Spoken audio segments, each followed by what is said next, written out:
victory. Initially, De La Hoya praised Crawford as a big, adaptable athlete capable of competing at 168 pounds, but his shift suggests a deeper political or promotional influence. Despite the doubts, the September 13th bout looms as one of boxing's most historically significant events. Should Crawford win, he becomes the first male boxer to become undisputed in 3 separate weight classes, a feat never accomplished by legends like Floyd Mayweather or Roy Jones Jr., yet skepticism surrounds Crawford's resume, with Eddie Hearn noting that although Crawford is great, he's lacked marquee fights in opponents' primes. Whereas Canelo's resume boasts wins over names like Golovkin, Kovalev, and Mayweather, critics have downplayed Crawford's dominant victories over Spence, Khan, and Brook due to timing and circumstances, but others see his technical brilliance as a great equalizer. Crawford dismantled Spence with accuracy, timing, and footwork, showing he belongs among boxing's elite. Stylistically, if Crawford can handle Canelo's power, his skill could give him the edge. The Saudi Arabia-backed event, orchestrated by Turki Alishik, is part of a mega-card featuring several fights and includes knockout bonuses to push fighters toward more aggressive styles. Alishik's meeting with Crawford prior to the fight revealed that this could be Crawford's final bout, further amplifying its legacy implications. Crawford reportedly did not request a rematch clause, indicating he sees this as the final chapter of his illustrious career.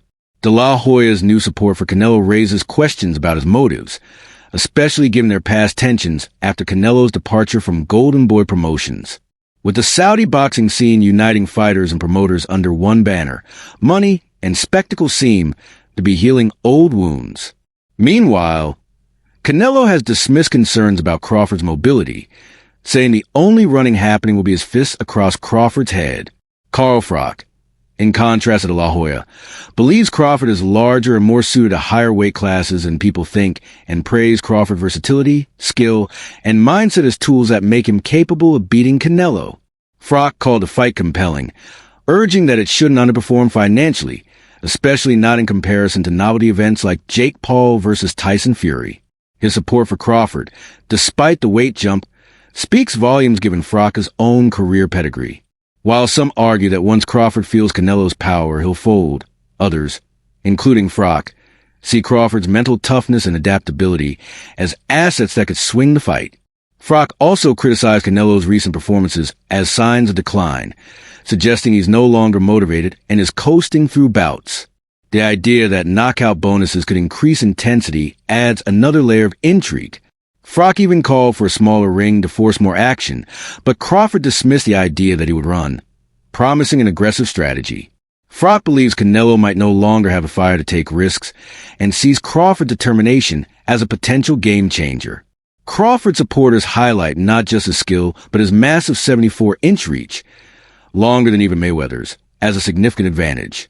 Teddy Atlas echoed this sentiment, calling Crawford special, and arguing that even though Crawford hasn't faced a lineup of top-tier opponents, his greatness is evident in his ring IQ and internal drive. Atlas did acknowledge the size disadvantage, but believes Crawford's intangible qualities will carry him through. While many waver between the fighters, with some swayed by press appearances or physicality, Atlas stressed that Crawford's belief in himself can be infectious and convincing. Sergio Mora also contributed a nuanced take, challenging the old adage that a great big man beats a great small man, especially considering Canelo's recent struggles cutting off the ring. Mora noted the wear and tear on Canelo, pointing out that he fought over 65 times since turning pro at age 15, and argued that despite being older, Crawford is the fresher fighter both mentally and physically. He noted that the idea that knockout bonuses could increase intensity adds another layer of intrigue. Frock even called for a small older. Crawford is the fresher fighter both mentally and physically. He noted that Crawford's weight gain has been smart, not just a bulk up, but a complete transformation suited to this specific challenge. In Mora's eyes, Crawford's physical tools, including his shoulder width and height, make him a legitimate threat to Canelo at 168. The magnitude of the fight, both financially and historically, sets it apart in an era where novelty matchups often overshadow elite competition.